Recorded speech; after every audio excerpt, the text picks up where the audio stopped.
CNE.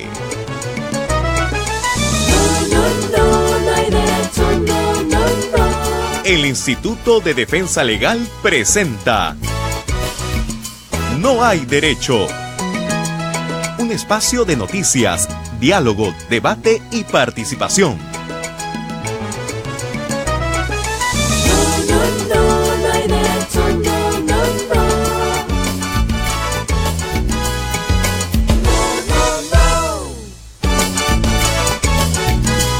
¿Qué tal, amigos y amigas? Muy buenos días a todos y todas ustedes. Muchas gracias como siempre por acompañarnos. 8 en punto de la mañana. Vamos a iniciar la jornada el día de hoy. Hoy es jueves 13 de julio del año 2017. Como todas las mañanas voy a comenzar saludando a quienes están escuchando ya la radio. Nos están escuchando a través del 105.5 de la FM. Pero también a quienes nos están siguiendo a través de internet. La página web de IDL Radio está disponible ya para que usted pueda conectarse con nosotros. Muchas gracias también a quienes nos siguen a través de alguna de las emisoras que integran la red nacional de IDL Radio, que están a esta hora transmitiendo en vivo y en directo el programa. También un saludo muy especial a todas las emisoras que no transmiten el programa en vivo, pero nos dan un horario más adelante para transmitirlo de manera diferida. Y gracias también a quienes nos siguen a través de las redes. Y aquí quiero rápidamente hacer un comentario en relación a lo que ha sido ayer nuestra primera transmisión en vivo y en directo a través del Facebook. Estamos realmente muy contentos por la acogida que ha tenido. Hemos tenido un gran alcance y ha sido muy compartido y muy comentada la publicación. Estamos realmente contentos de que hayamos no solo iniciado el espacio, utilizado de mejor manera las redes, en específico el Facebook, sino que ustedes, con la gentileza de siempre, nos hayan también acompañado por esta vía. Vamos a seguir. Usted puede comentarnos a través de esta vía, hacernos llegar su punto de vista, algunas preguntas que quieren trasladar a nuestros invitados para poder interactuar. A ustedes nos debemos, y cada vez que ustedes nos sugieran, a la medida de nuestras posibilidades, por cierto, vamos a tratar de ir ampliando nuestra cobertura. Como dije ayer, en un escenario donde a veces disentir o tener un punto de vista diferente a lo que parecería ser una cuestión básicamente concertada en otros medios es difícil, pero usted nos ayuda a que este programa tenga ya hay un pequeño espacio ganado, y gracias a ustedes también puede crecer. Estamos muy agradecidos. Un gran abrazo y un saludo especial a todos los que nos siguen también por el Facebook a partir del día de ayer. Como todos los jueves, Ernesto de la Jara viene al programa para conducirlo conmigo. Ernesto, ¿cómo estás? Muy buenos días. Muy buenos días, Glatzer, y como estamos recién pasando en Facebook, un saludito para...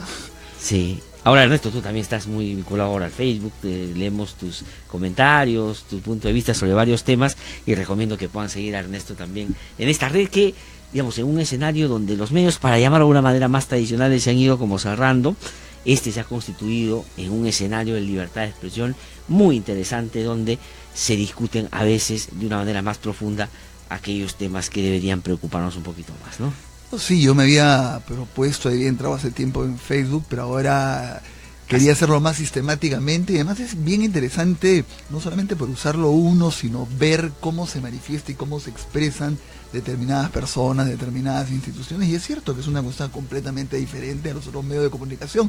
Cada uno, digamos, tiene su espacio, y valoro mucho el no necesitar de otros medios de comunicación para poder expresarse. Efectivamente, público, ¿no? Efectivamente. No, es una gran posibilidad que se nos abre, y vamos, como siempre, nosotros tratarlo de usar con responsabilidad, pero al máximo, para que podamos llegar a más sectores. Así que síganos ayudando, por favor, para que esto se siga compartiendo y podamos tener cada vez más personas siguiendo esto, no para pensar como nosotros, obviamente, inclusive para disentir con nosotros, pero tener tal vez una mirada más integral, más completa, el panorama más completo de lo que sucede en nuestro país en distintos ámbitos. Un minutito, Glatzer, sobre esto, una anécdota muy rápida, que es lo de Facebook. También es muy gracioso cómo, por ejemplo, alguien difunde sobre algo en Facebook, entonces tú quieras que tenga una acogida, entonces comienzas a llamar. Yo veía, por ejemplo, a una persona llamaba para que le pusieran like, para poderle decir, lo cual también trae estas cosas de que no solamente es comunicarte, sino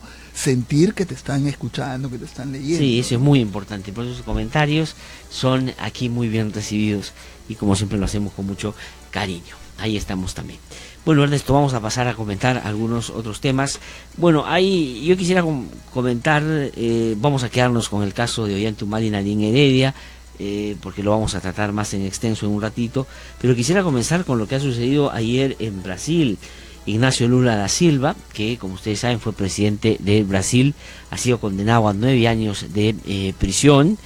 Esta no se va a hacer inmediatamente efectiva porque está en un proceso de apelación, pero sin duda da cuenta de cómo un político que levantó las banderas de lo social, de lo sindical, de la lucha contra la corrupción, del hambre cero, digamos, tenía un discurso y un accionar que parecía encaminado en esa dirección, pero por lo bajo y debajo de la mesa, pues negociaba, transaba y era, digamos, un personaje muy vinculado a esta corrupción estructurada que en Brasil se ha ido probando de a pocos y ahora está mucho más ya caracterizada, ¿no? Realmente creo que el accionar de la justicia en Brasil ha podido hackear un poco a aquellos políticos que creían que con la presencia y el poder que ellos habían adquirido en los últimos años les era suficiente para liberar cualquier cuestionamiento. Hoy estamos en un escenario donde esto ya no está sucediendo. Es verdad que todavía no hay que cantar victoria, hay muchos problemas en Brasil, inclusive cuando uno habla con los procuradores, con los fiscales o los jueces, pero que sin duda ha sido su valentía y su gran capacidad y su gran preparación la que ha impulsado estos procesos. Ahora, ¿qué significa la figura de Lula vinculada a la corrupción?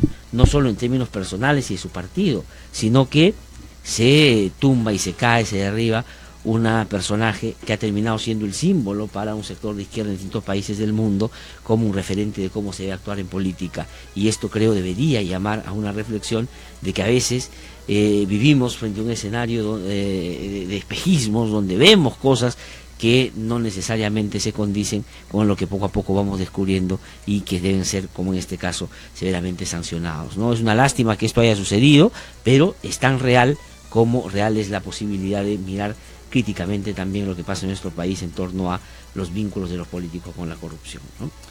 Bueno, como se decía antes, Glatzer no tiene perdón de Dios, o sea, por el lado de mucho más responsabilidad hay en una persona como él que en otra persona. Es, digamos, incluso más, ¿no? Pero acá también se dice de Toledo. Toledo fue finalmente el que lideró la recuperación de la democracia y se le ha descubierto pues cosas terribles. En el caso de Lula, como tú has dicho, generó en un momento una gran expectativa. Yo he vivido estos años, él postuló varias veces a la presidencia y no salí, sin embargo estuvo ahí persistiendo en el esfuerzo. Era un obrero que se había enfrentado a la dictadura. Sí. Entonces era un pensamiento progresista en toda la región. Incluso los que no eran de izquierda también consideraban que era una persona que iba a introducir cambios, que era la honestidad en la política. Y sin embargo termina en esto, que no solamente es que se ha descubierto plata de estas empresas para las campañas de sus partidos no declarada, lo cual ya también grave, porque todo el mundo sabe que estas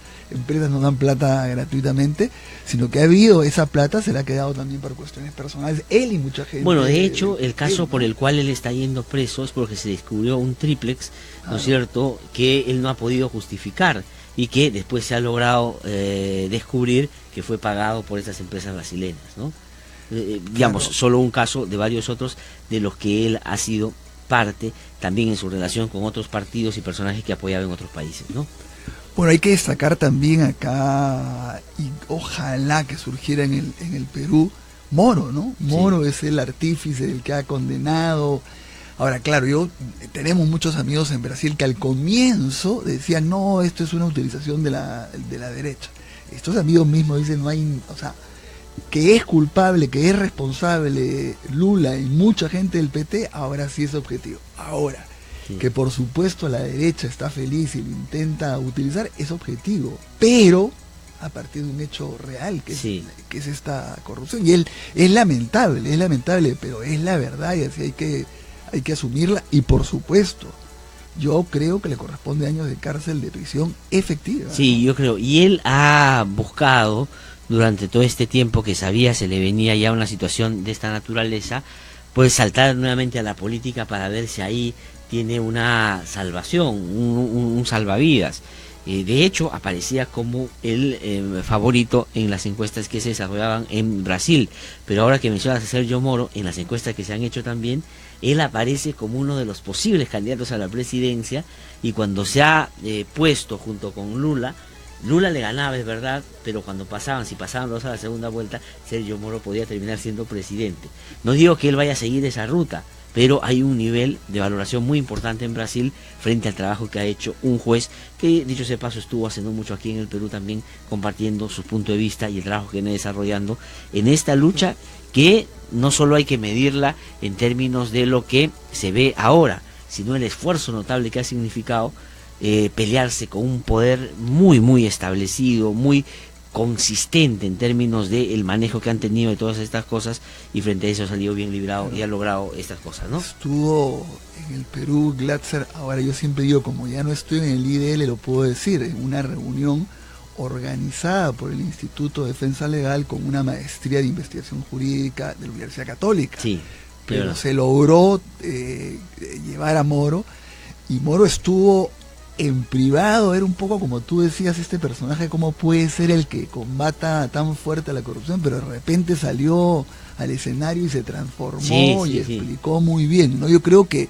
ahora, yo realmente lo vería mal, hasta diría que me decepcionaría si entra a la política. Si entra a la política, o sea, más adelante por supuesto, pero si no, o sea, despierta mucha suspicacia. Sí. Ahora, él no lo está pensando, nosotros lo estamos pensando. Sí, no digo, pero yo he visto justamente ayer unas encuestas que lo ponen a él, no porque él haya expresado una vocación o voluntad, sino como un personaje que se ha hecho muy conocido y muy respetado en distintas esferas de la vida en Brasil, ¿no? Pero entonces lo que está pasando en Brasil es lo que tenía que pasar. Felicitamos y saludamos que la justicia haya sido diligente, pero sobre todo que haya, como siempre se dice, con el peso de las pruebas y la evidencia llevado ahí donde está Lula en este momento. Ahora, esto se ha apelado, vamos a ver qué dice la instancia siguiente y a ver qué suerte va a correr este personaje que, como digo, está esperando saltar nuevamente a la política para desde ahí poder seguramente salvarse de responsabilidad. Y se sigue jalando la pita, ¿no? Porque todo el poder político actual, el que ha reemplazado supuestamente a todos, a Dilma y todo, también están involucrados. Entonces es una profunda crisis, como diría Kenji, requiere una reestructuración a fondo, ¿no? Sí, pues, ya lo van a disciplinar ahora por decir eso, entre otras cosas, ¿no? Vamos a hablar de eso más adelante. Ahora pasemos al otro tema en el ámbito nacional y que tiene que ver con un presidente y su esposa, la ex primera dama Nadine Heredia, y lo que ha sido ayer esta audiencia que comenzó a las 10 de la mañana. Tuvo 2 recesos, es verdad, pero hacia las 2:20 de la madrugada, o sea, ya del día de hoy, todavía no se había agotado y terminado, al punto que el juez Concepción Carhuancho ha dicho que el día de hoy, a las 3 de la tarde, vaya a definir qué cosa va a pasar con Nadine Heredia y con Ollanta Humala. Yo no tuve, como es fácil imaginar, la posibilidad de ver con toda la audiencia, pero los extractos que vi, digamos, a mí me parece que no establecían o no daban cuenta de manera firme de que hay elementos sustantivos para que se le dé la prisión preventiva a ambos. Eso no quiere decir que Ollanta Humala y Nadine Heredia no hayan cometido el delito, que sí creo que ayer el fiscal Juárez Atoche ha mostrado algunos elementos nuevos que pueden vincular de una manera un poco más evidente a estos dos personajes con hechos ilícitos, pero en una prisión preventiva, si bien es cierto, eso es un punto, pero es uno de 3 que se tienen que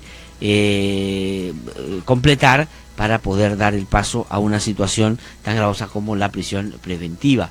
Pero yo, de toda la argumentación que he podido escuchar ayer, pues no he encontrado todos esos elementos. Pero Ernesto, tú que conoces mucho más, por supuesto, estos temas, sería bueno tu opinión para que nuestros oyentes puedan entender qué cosa es lo que está en juego y qué cosa es lo que se ha exhibido ayer, y si te ha parecido bien, no solo en términos de los argumentos, sino en términos del manejo también de la audiencia, que para comenzar ha durado pues tantas horas. No es usual, así debe ser siempre. ¿Cuál es tu opinión, por favor? Bueno, como te he dicho, por diferentes razones de trabajo estoy muy vinculado al tema y comenzaría diciendo, pongamos, yo he visto muchas audiencias de prisión preventiva y estas audiencias de prisión preventiva que no salen en los medios duran, por ejemplo, media hora, 40 minutos, pasan y la mayoría de la gente, además, como no es mediático, no tiene buenos abogados, se le manda a prisión preventiva, lo cual es un error. Pero ayer, como tenía que hacer un informe también, me soplé bastante a pesar de que ya llegó un momento en que no podía, ¿no? El fiscal Juárez comenzó a las 10 de la mañana y el receso fue a las 3 de la tarde. Sí. ¿No es cierto? Y duró un montón de tiempo. A ver,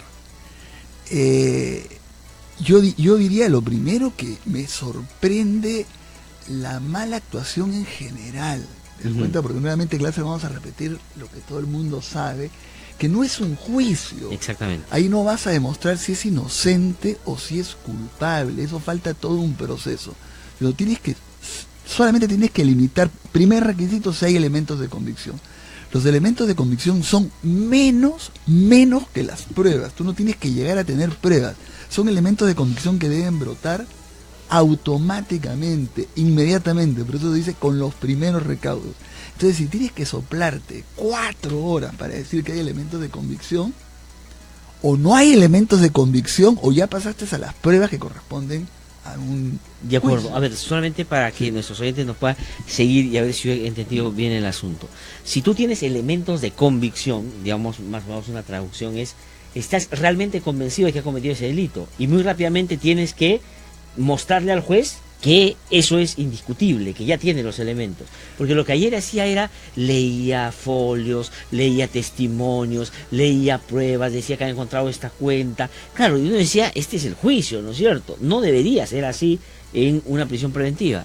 Claro, no, yo diría la palabra convencido en el sentido de, concretamente se dice graves y fundados elementos de convicción. Como te digo, los elementos de convicción no tienen que llegar a ser pruebas, sino tienen que llegar a ser probabilidades, De acuerdo. altas probabilidades. Por eso que tienen que ser graves y fundados. No puede ser cualquier elemento de convicción, no puede decir a mí me parece.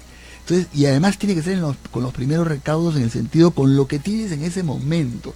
Tiene como que saltar un poco a la vista, porque vas a privar a la persona de libertad. Entonces, no tiene sentido extenderse horas de horas, porque ya estás entrando al juicio. A la discusión de pruebas, estás entrando al juicio. Entonces bastaba que él agarrara y Juárez dijera, mira, tengo estos 4, ¿no? 50, 30. Juárez se le ha metido la idea de que tiene que ir con 70, 50, 40. Eso complica mucho más el caso. Centrarse en decir, para mí estos son 3, 4, 5 elementos de convicción clave. ¿Para qué? Para que la otra parte pueda contestar. Acá divagaba, se iba por las ramas, se repetía, leía unos mails con lisuras, que parecía Sí. graciosísimo, ¿no? Y creo que en ese aspecto la defensa también cayó en lo mismo y también contestaba y se iba. Entonces parecía como que ya estaban haciendo el juicio, lo cual es un absurdo porque desvía totalmente la naturaleza. Lo segundo, que ya no lo vamos a ver acá por el lado de que tiene que ser una pena que tú calcules que va a ser mayor de 4 años. Evidentemente, si se está discutiendo lavado activo, va a ser más de 4 años, pero claro, como la otra parte no reconoce lavado activo, dice que no va a haber 4 años. Pero el tercer punto, que era el más importante, era el peligro de fuga. Porque ahí hay 2 peligros: distorsión de la verdad de las pruebas o peligro de fuga. Y acá el fiscal ha dicho que lo que hay es peligro de fuga. Es peligro de fuga. Ahí se debió concentrar la discusión, ¿no es cierto? Porque finalmente ya es muy difícil la discusión si hay elementos de convicción o no, y en todo caso el juez ya tiene los elementos de alguna manera para tomar esa decisión. Claro. ¿No es cierto? Y creo que va a dar por hecho que hay los elementos de convicción porque está por eso en un proceso. Pero entonces lo más importante era ver si había este riesgo de el peligro de fuga. Ahí debió centrarse el punto. Ahora, y sobre ese tema es donde por lo menos yo he observado que hay, digamos, un mayor, no ha tenido elementos suficientes para poder, tengo la impresión, convencer al juez de que esta persona o estas 2 personas están por fugarse, porque toma, por ejemplo, el viaje de las hijas como algo que llama él el desarraigo familiar. Usa otro término, la verdad que uno no... Yo he tratado de buscar ese término, pero bueno, en fin, se ha inventado un término para eso. Pero dice, como las hijas viajaron a Estados Unidos con la mamá de Nadine Heredia, y la mamá de Nadine Heredia ya regresó y las hijas se han quedado allá, entonces ahí va a haber un pretexto para que Nadine Heredia se vaya a recoger a sus hijas y nunca más regrese. Ese es uno de los argumentos que ha utilizado. Y después, las veces que le han dado poder a una prima para que movilice a las hijas dentro y fuera del país, que dice el fiscal, es un elemento que da cuenta de que están como huyendo por partes. Ese es otro de los elementos que ha determinado. Y el fiscal Juárez Atoche se ha dedicado un tiempo, como tú dices, bien larguísimo, para decir que hay pruebas sobre el caso. Y lo que hay que decir a los oyentes es, puede haber más pruebas. Y efectivamente varias de las cosas que ha dicho ayer son graves y creo que apuntan a una responsabilidad. Pero no solo tienes que convencer al juez de que hay pruebas, que ese es el primer elemento, sino que se va a fugar. No es que automáticamente hay más pruebas que dan cuenta de que tú cometiste un delito y por lo tanto imagino que por eso te puedes fugar. Eso no funciona así. Ahora, pero por lo que uno ha visto hasta ahora en términos de el tratamiento de estos casos vinculados a las empresas brasileñas o a Lavallato, no hay ningún caso, hasta donde yo recuerde, que no le hayan dado la prisión preventiva. Les han dado a todos. Ahora, que unos después, en una segunda instancia, hayan salido es una cosa Moreno, distinta. claro. Pero en la segunda instancia, sí. En la primera se la dieron. Han establecido casi como regla que en primera instancia se la dan a todos, ¿no es cierto? Además, lo otro que termina siendo curioso, Ernesto, y te pregunto por eso, porque es un asunto también procesal y tiene que ver con lo siguiente. Si es que el fiscal tiene tanta prueba, tanta evidencia, lo que correspondería es que ya acuse, ¿no es cierto? ¿Para qué va a esperar más tiempo si ya está recontraconvencido de que ellos cometieron el delito? Que eso que hizo ayer lo haga en un juicio para que ya se determine una pena y vayan presos definitivamente, ¿no? Pero la cosa es que no se entiende por qué no acusa hasta ahora.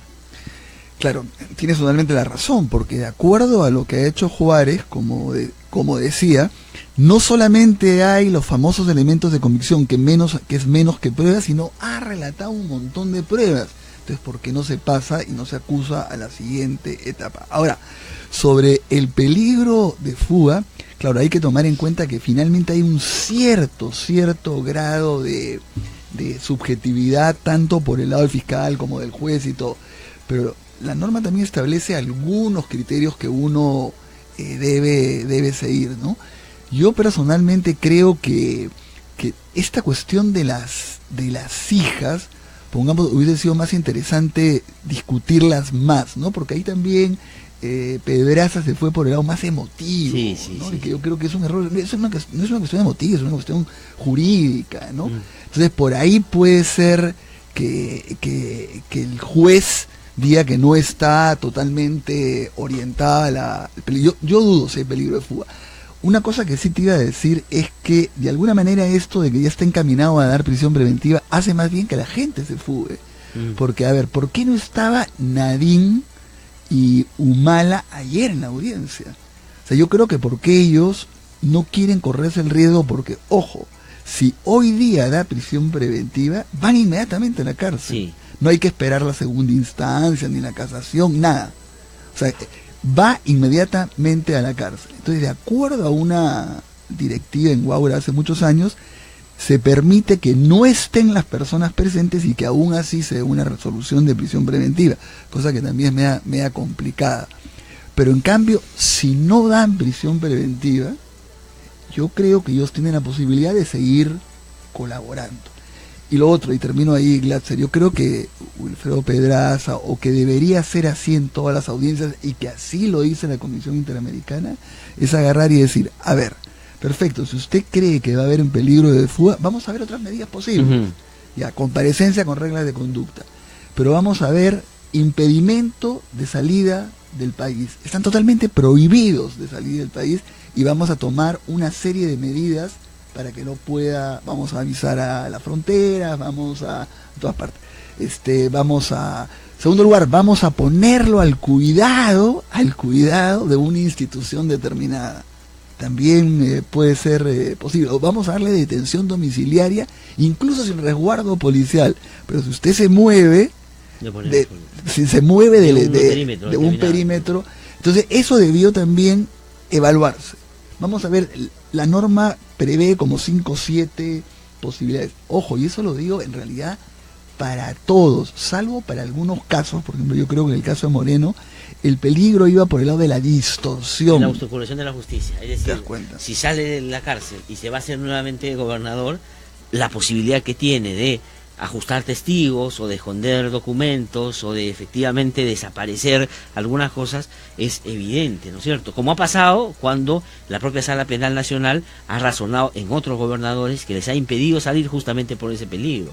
En el caso de Moreno tenía una suerte distinta. Solo se puede seguir la audiencia si uno tiene realmente el coraje de dedicarle un montón de tiempo en Justicia TV. Sí, es lo único, ¿cierto? Que da, porque el resto solo lo pasan por momentos, ¿no? Sí, entonces es interesante ver, yo creo ahí que el desempeño de todas las partes, pero especialmente me preocupa del fiscal Juárez porque él tiene pues tanto caso encima, ¿no? Sí, más adelante vamos a hablar un poquito más sobre el Ministerio Público, sobre Juárez Atoche. Hay un excelente artículo de Gustavo Gorriti hoy día en Caretas, donde no solo publica lo que Marcelo Odrich le dijo a los fiscales, entre ellos a Juárez Atoche, en Curitiba, hace ya algunas semanas, sino como el Ministerio Público, teniendo la oportunidad de preguntarle por otros que no solo sean Ollantumala, sencillamente se hace la vista gorda y finalmente se ha generado ahora ya la negativa de Barata de declarar justamente cuando hay que aclarar algunos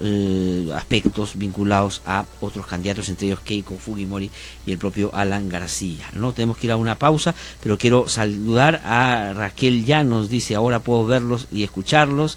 A Nila Rodríguez dice buen día a todo el equipo de la radio. Pedro Condori, saludos. Hernán Pérez, saludos a los amigos de IDL Radio. Bueno, hay un montón de personas que están siguiéndonos a través de Facebook y nos saludan, y nosotros por supuesto le extendemos también nuestro gran aprecio y saludo por estar siempre del otro lado. Tenemos que ir a una pausa, hacer rápidamente nuestro recorrido por las regiones, luego tenemos ya entrevistas que seguramente van a ser muy interesantes. Ya darán que hablar.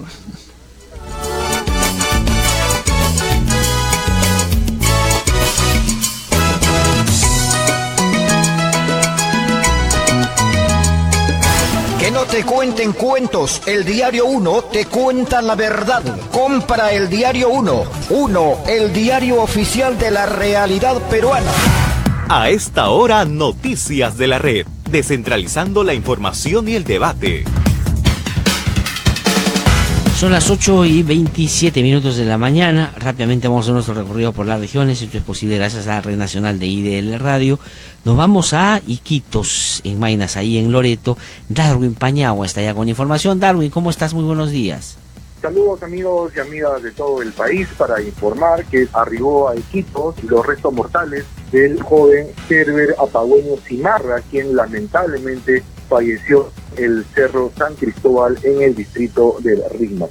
La madre de la víctima, Rocío Cimarra, denunció que la empresa propietaria del bus que se siniestró en el Cerro San Cristóbal no ha cumplido con cubrir ningún tipo de gasto, a tal punto que ha tenido que recurrir a la solidaridad de la población iquiteña y también de autoridades de la región Loreto para poder cubrir sus gastos de traslado desde Lima hasta Iquitos con el cuerpo de su hijo, el fallecido joven Herbert Apagüeño Cimarra, de apenas 30 años de edad. Esto es lo que compartimos con ustedes, amigos y amigas de todo el país. Adelante.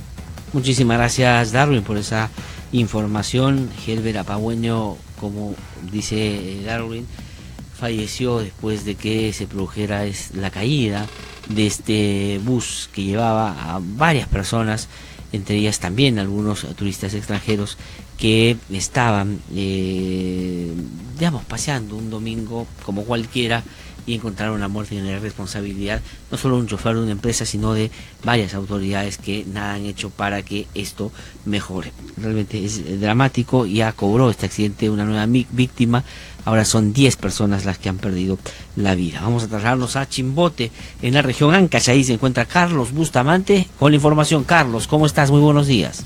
Buenos días, Latzer. Esta es la información de Chimbote. Pobladores de diversos sectores se vienen quejando de que el proceso de reconstrucción, luego de que se presentara el niño costero en nuestra zona, no estaría beneficiando a las personas que verdaderamente fueron damnificadas. Por ejemplo, en el sector de Rinconada, están señalando los afectados que se estarían entregando módulos de vivienda a personas que cuentan incluso con viviendas de segundo piso y dejando de lado a las personas que no tienen un lugar donde vivir. Finalmente, se señala que habrían también, al parecer, beneficiarios de algunas autoridades que estarían siendo beneficiados con, o ex autoridades que estarían siendo beneficiados con estos módulos de vivienda que está entregando justamente el Ministerio de Vivienda, por lo que piden pues una fiscalización exhaustiva al respecto. Esta es la información a esta hora de la mañana desde Chimbote. Carlos Bustamante, adelante. Muchísimas gracias, Carlos, por esa información desde Chimbote. Desde Chimbote nos vamos a Puno. Percy Calizaya está ya con información. Percy, ¿cómo estás? Muy buenos días. Buenos días, Cluster y amigos de IDL Radio. Esta es la información desde Puno. 20.000 docentes ingresaron en huelga indefinida.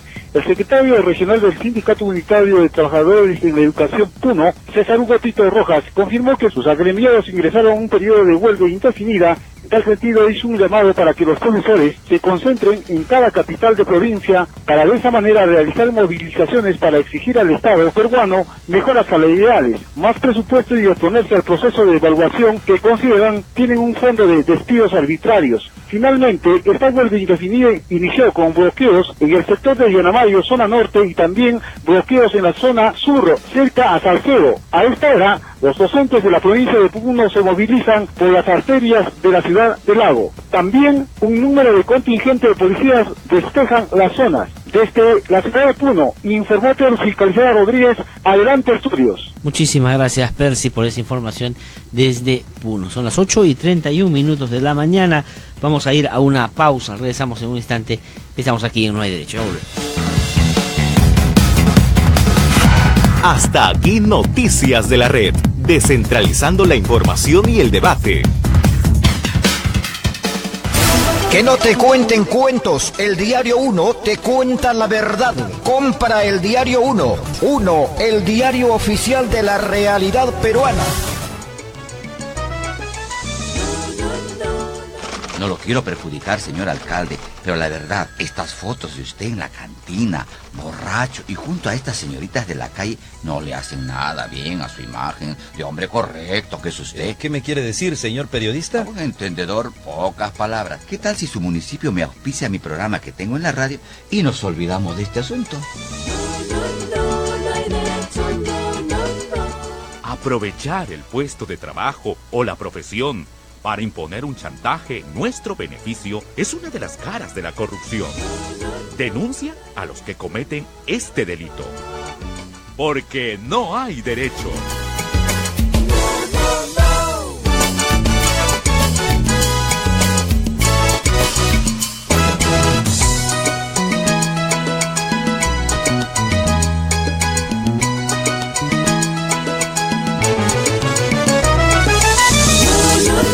Bueno, ahora estamos con la primera entrevista y estamos con Eduardo Darjan.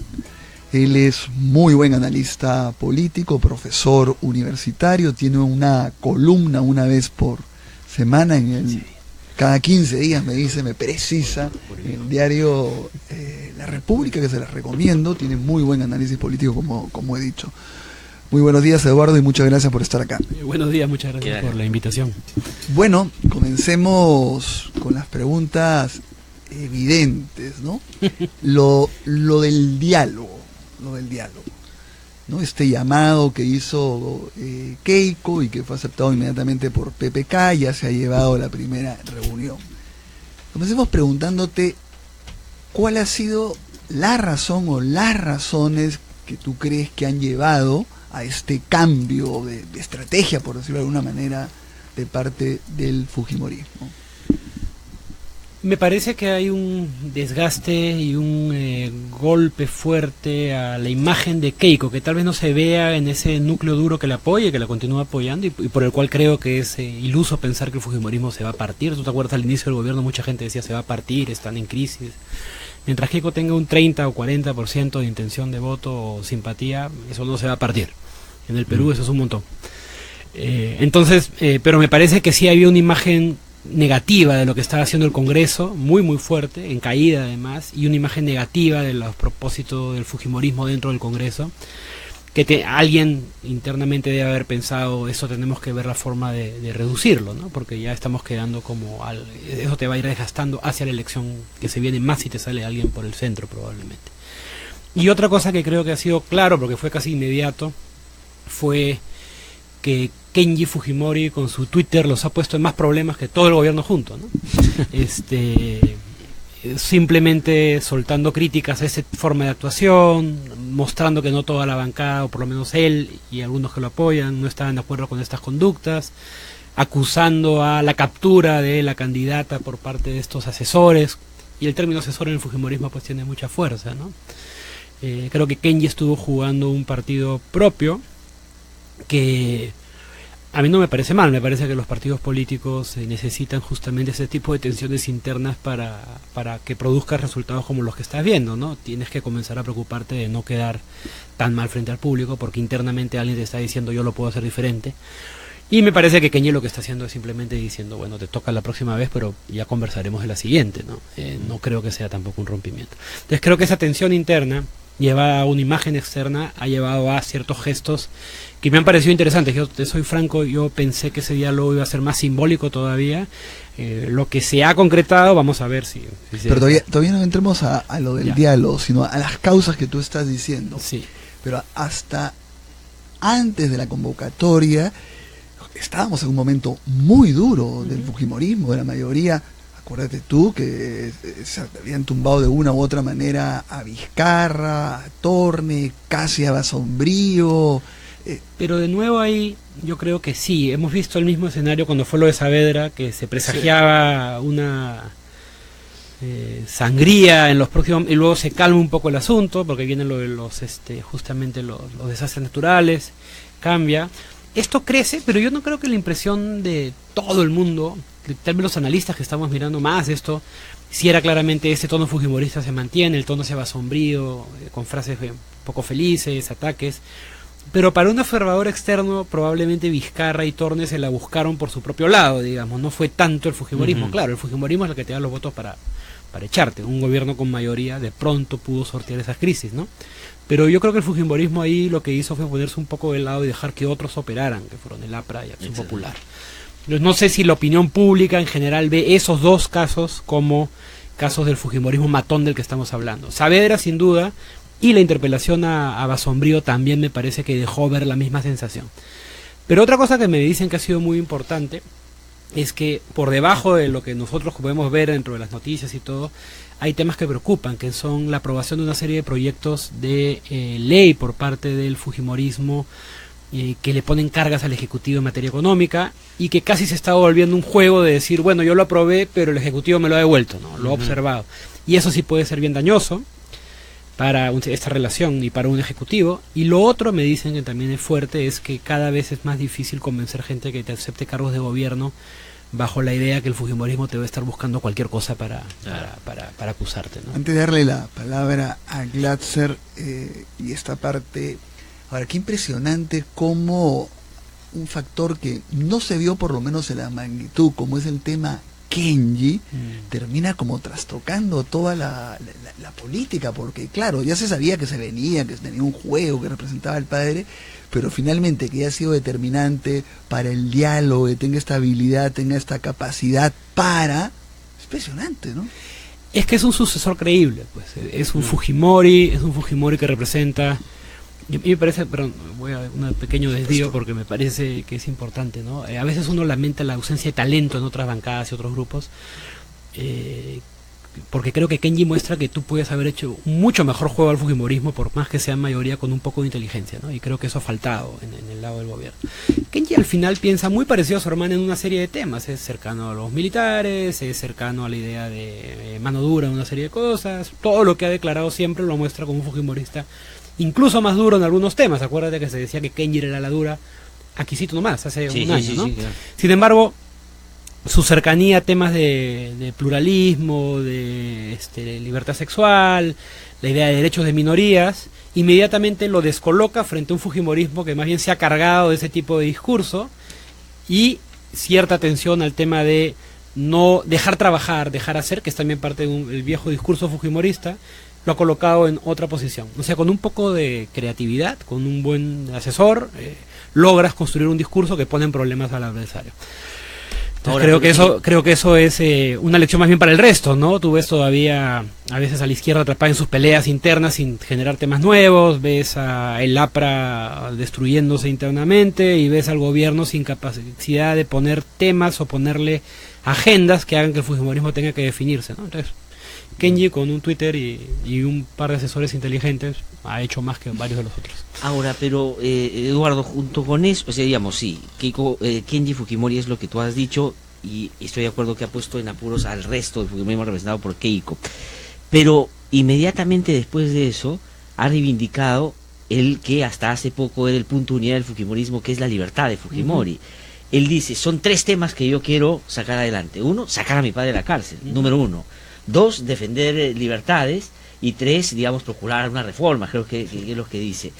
¿Tú crees que, o por qué crees que lo que antes unía al fujimorismo hoy día parecería que lo divide? Porque si es que hay algo que reivindica a Keiko para defenderse de su hermana, es el indulto, que Keiko más bien ha tratado de buscar la vía más difícil y más demorada para tal vez conseguir esa cosa, ¿no? Eso ya, yo de verdad, ahí sí, yo le tengo miedo a esas preguntas, porque hay que generar profundidades estratégicas y familiares que son muy particulares, ¿no? Creo que...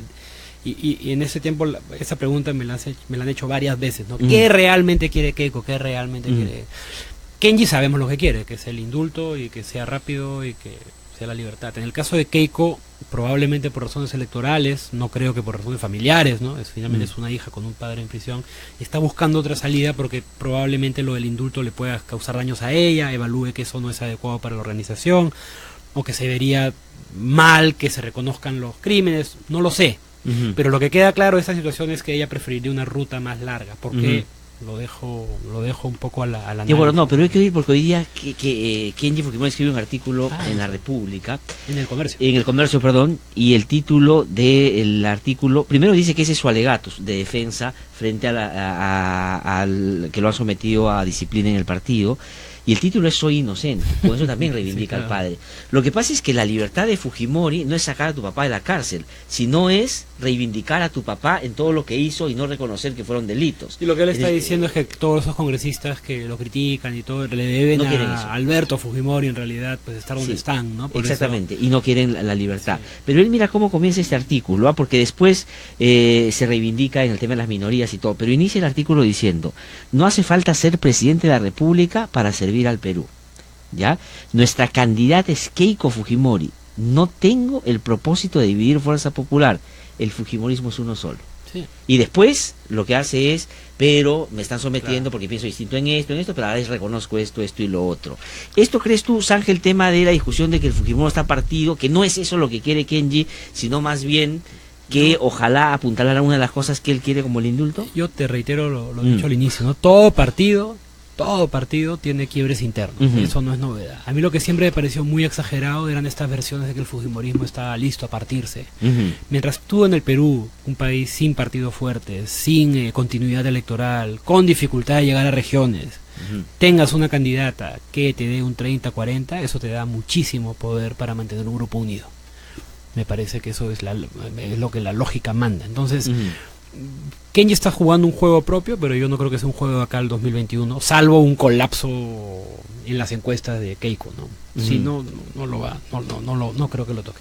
Y quiero lo que dije también, ojo, este encantamiento de tiempos rápidos con Kenji me parece un poco loco también, ¿no? Gente que se entusiasmado, te comienza a decir, no, es un fujimorismo diferente. En realidad lo que ha hecho es colocar un par de temas que marcan una diferencia y ha logrado cierta simpatía en sectores que hace un año te decían esto es todo un entramado entre los dos hermanos porque es falso, es un gran show porque lo han conversado, ¿no? ¿Te acuerdas? Hay un montón de gente y estos ignorantes, ilusos, analistas que creen que hay una división, ¿no? Bueno, pues ahí hay una división y no dicen nada los que decían eso. Y lo otro es que creo que simplemente está dejando en claro que él también quiere su turno, ¿no? No creo que sea en el corto plazo.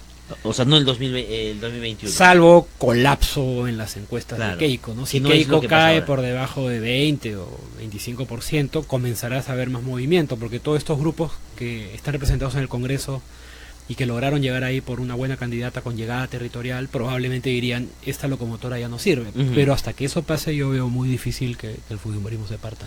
Yo que PPK, después de ver estos artículos de Kenji, lo que está haciendo, buscaría que jalarme a los asesores de Kenji.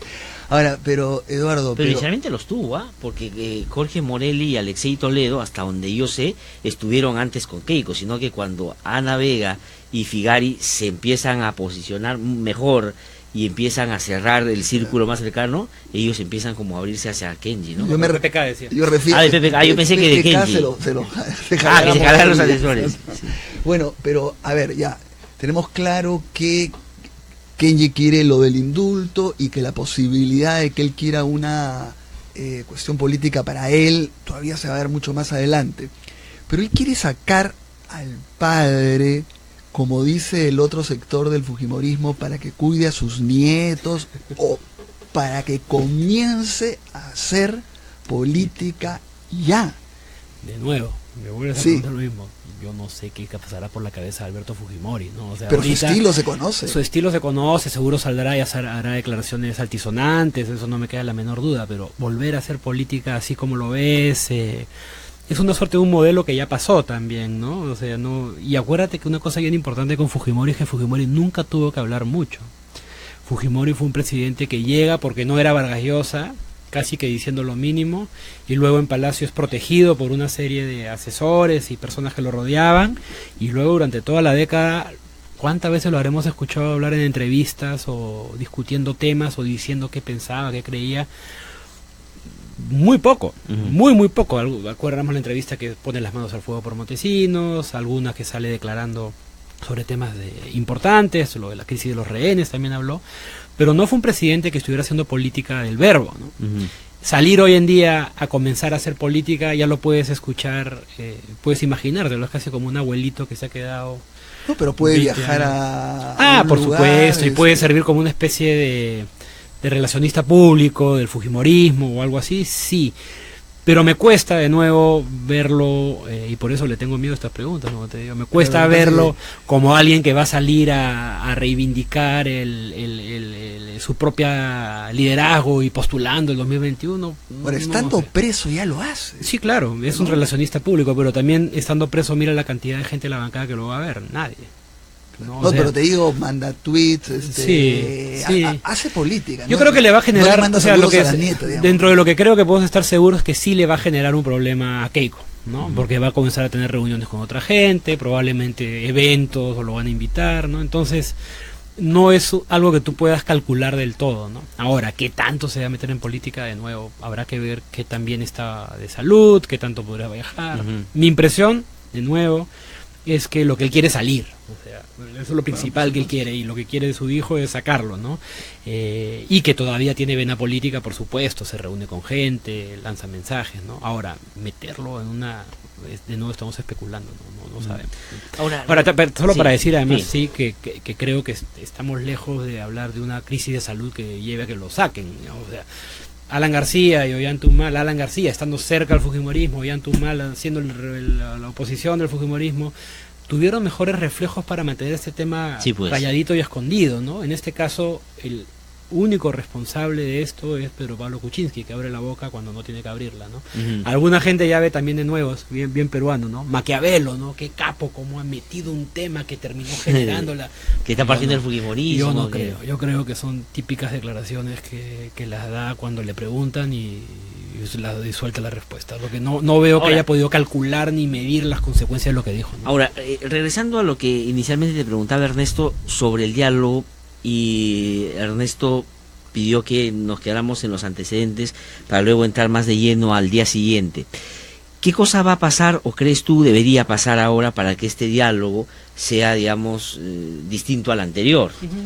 De hecho, ya ayer el premier Zavala planteó algunos temas que dijo van a pasar, que están trabajando en el Ejecutivo para llevarlo al Congreso para que este sea aprobado. Seguramente esa va a ser una muestra ya de esta nueva relación. Pero ¿cómo lo ves al mediano plazo? Porque, digamos, yo no sé si los representantes del Fujimori del Congreso muy rápidamente se atemperen a ese escenario, ¿no?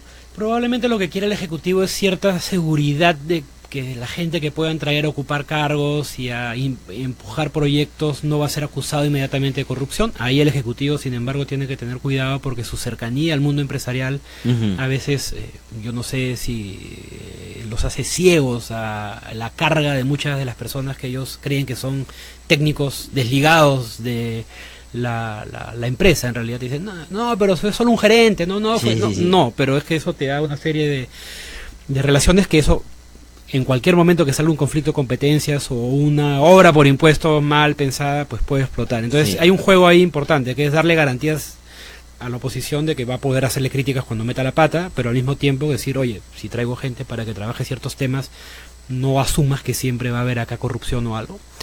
Lo segundo es un juego muy interesante en la Contraloría, que creo que es parte del diálogo, que es, y lo sabemos todos, eso que dicen, ¿no? Que una cosa no puede ser verdad y falso al mismo tiempo. Con la Contraloría sí pasa, que es la gente que dice que la Contraloría es una piedra en el zapato que no te deja trabajar y que te molesta, dice la verdad. La gente que dice que a la Contraloría se le pasa todo porque no te fiscaliza lo suficiente, también dice la verdad. Entonces, ¿cómo logras una Contraloría que deje hacer, que no presuma mala fe por temas de procedimientos, que no sé si alguna vez ustedes han sido que son revisados por la Contraloría, pero es realmente imbécil, ¿no? O sea, no digo todos los de la Contraloría, pero el procedimiento que se usa suele ser bien idiota. Es como que tú vas a robar con las cuentas de movilidad, ¿no? Entonces, ¿no? O tú vas a robar porque hiciste mal un pago que se tenía que hacer y tú mismo lo avisaste y dijiste, disculpe, he tenido que hacer esto fuera de tiempo. No, supuestamente eso ya es prueba de que, y lleva un procedimiento. Y nadie te dice que todos esos procedimientos nunca llegan a juicio, nunca llegan a nada, ¿no? Entonces, creo que si parte del diálogo pasa por construir unos consensos sobre qué tiene que ser la Contraloría, y mucho más importante que eso, permitir que los que entren a la Contraloría hagan reformas autónomas sin estar sujetos a presiones del fujimorismo ni del gobierno, eso es algo interesante para el diálogo. Habrá que ver, ¿no?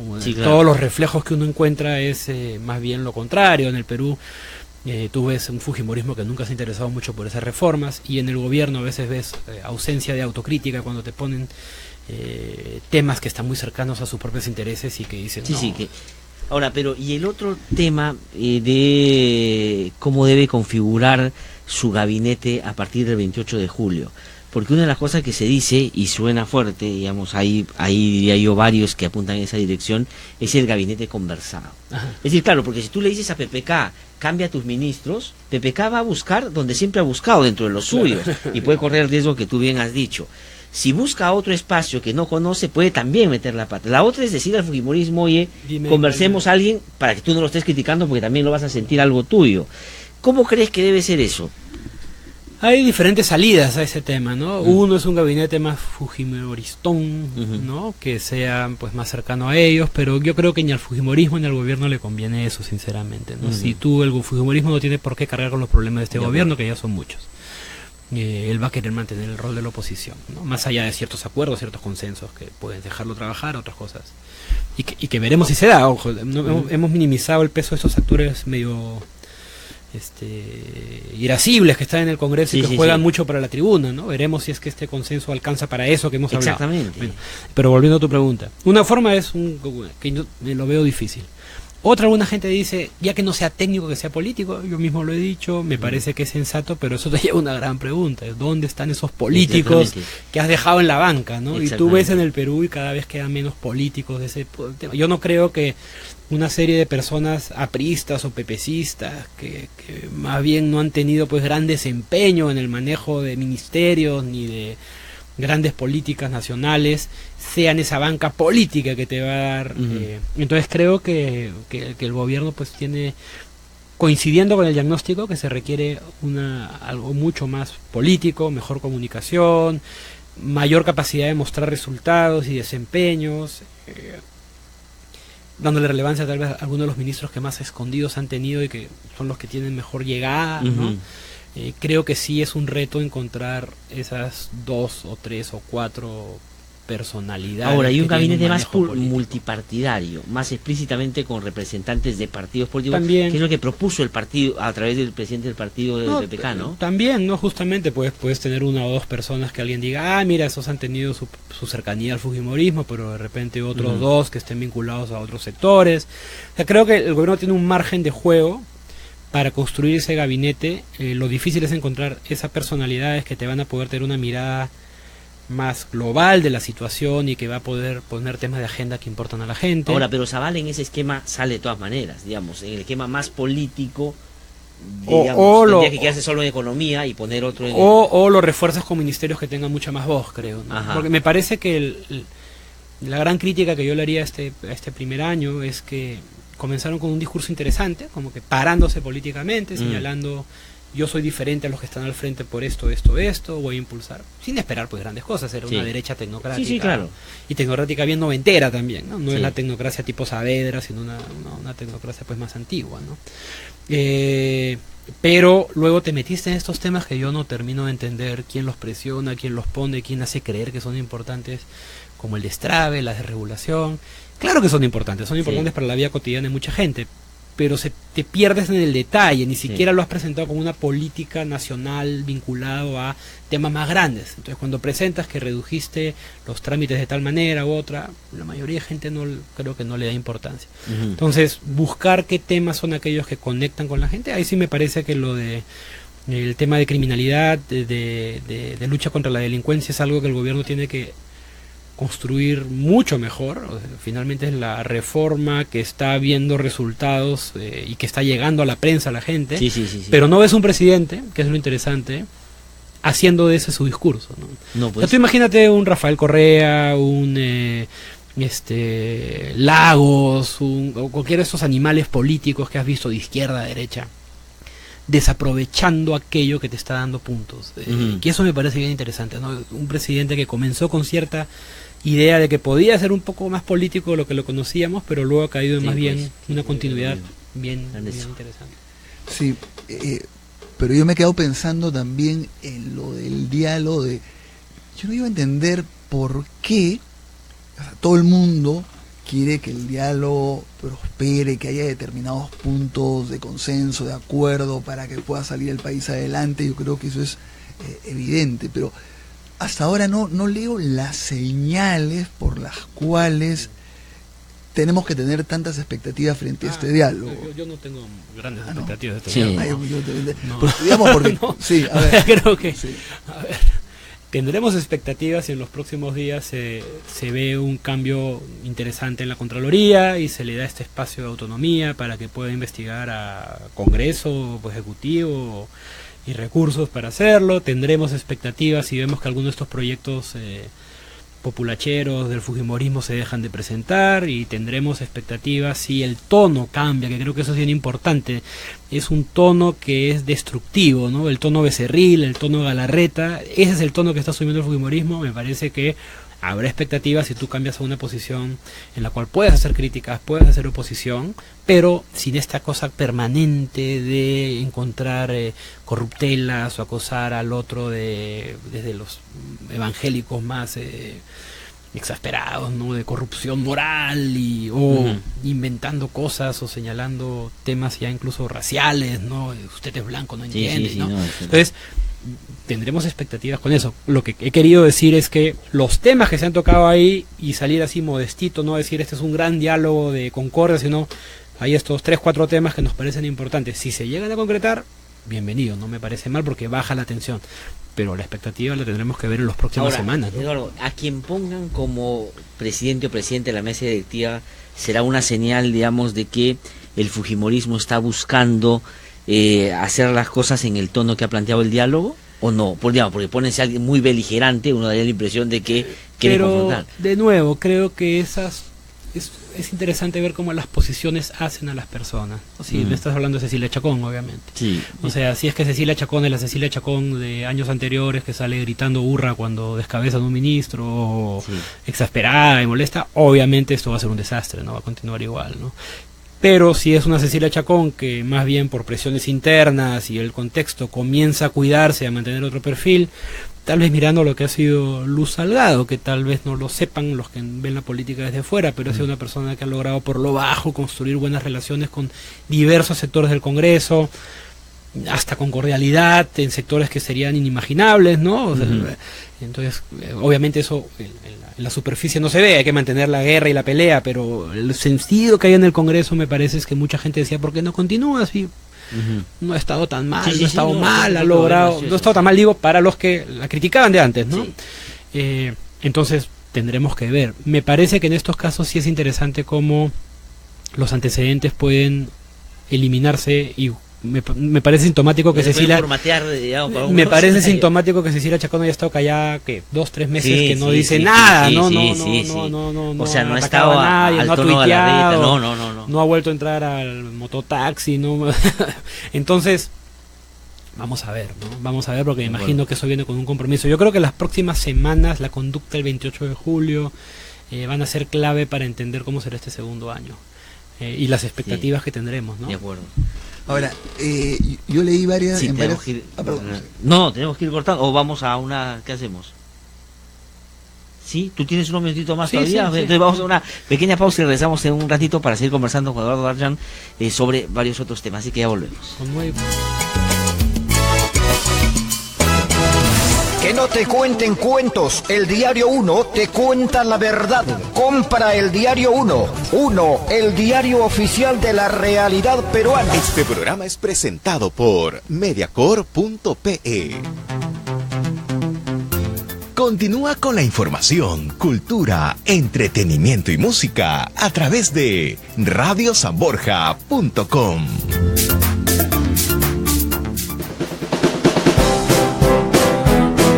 Curiosidades. ¿Sabías que parpadear hace que el cerebro trabaje con más potencia para estabilizar nuestra visión?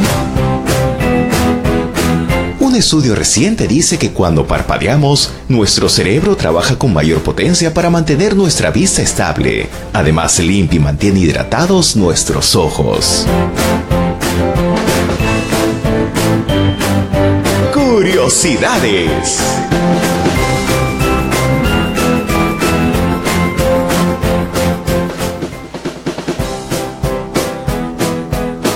Curiosidades.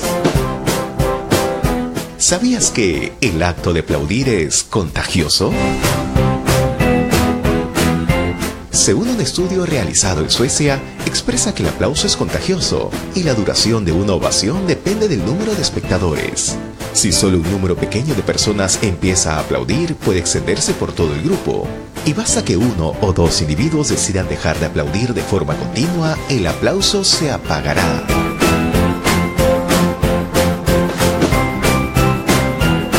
Curiosidades.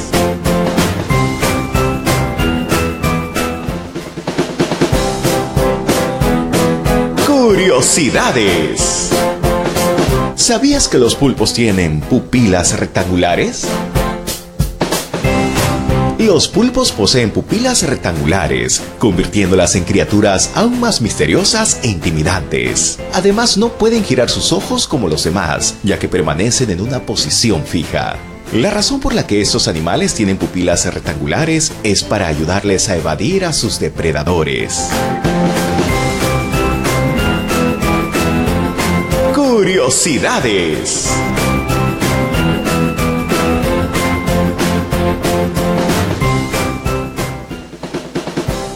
Curiosidades. ¿Sabías que hay más bacterias en un teclado que en el inodoro? Sí, la cantidad de bacterias y hongos por centímetro cuadrado que se encuentran en un teclado de uso diario puede superar las que aparecen en el asiento de un inodoro. Recientes estudios realizados indican que el teclado de una computadora resultó guardar microorganismos y estar infectado con una cantidad de 33.000 bacterias por centímetro cuadrado.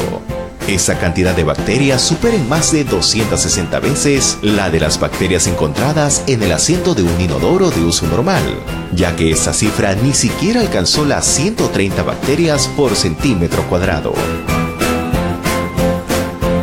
Curiosidades.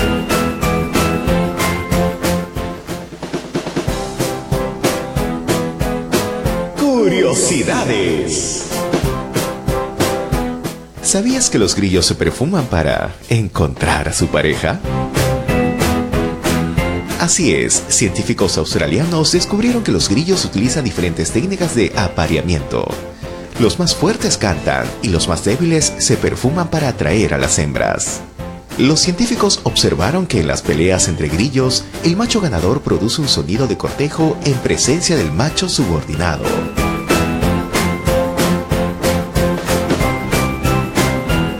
Curiosidades.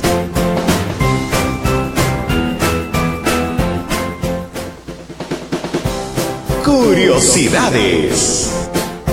¿Sabías que las cejas nos protegen del sudor y de la lluvia? Las cejas son una parte muy significativa del rostro. Expresan las emociones con tanta intensidad como los movimientos del cuerpo. Y muchas personas dedican un tiempo considerable en arreglárselas. Sin embargo, el principal objetivo de las cejas es que nos ayudan a la visión. Este arco de vellos desvían el agua y el sudor hacia los lados de la cara, lo que facilita el funcionamiento de los ojos cuando se está en la lluvia o cuando se está transpirando. Curiosidades.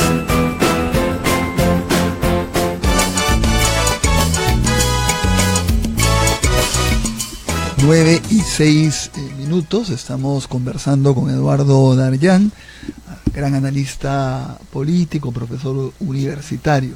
Bueno, ya habíamos hablado bastante de lo del diálogo, del cambio del fujimorismo, pero ahora queremos entrar a otros temas en los minutos que nos queda, y dos claves, y que también casi caen por su propio peso, Eduardo.